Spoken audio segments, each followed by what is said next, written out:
Tapi kalau nanti ada orang nampak Boy Jan keluarkan Bugatti Veyron, untung ah. Untung ada kaya. Orang ada duit semua boleh, nanti orang cakap.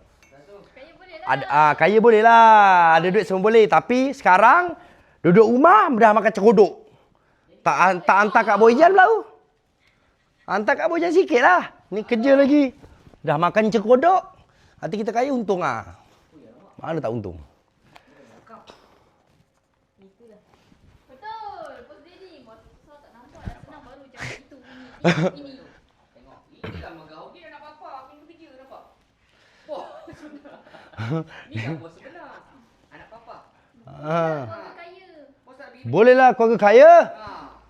Alhamdulillah. Anak orang kaya. Sambung bisnes.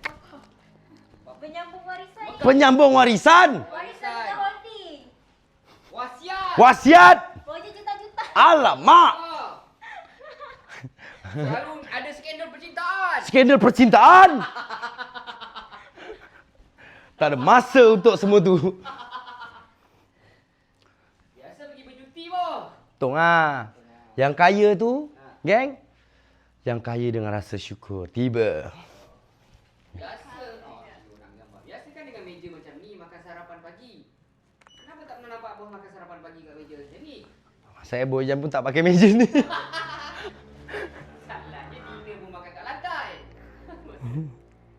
Siapa orang kaya sebenar? Alamak. Siapa yang kaya? Acik-acik yang kaya suka cakap Boy Jan kaya. Boy Jan kalau kaya, Boy Jan jadi apa? Apa? Macam mana tu? Boy Jan jadi orang kaya lah.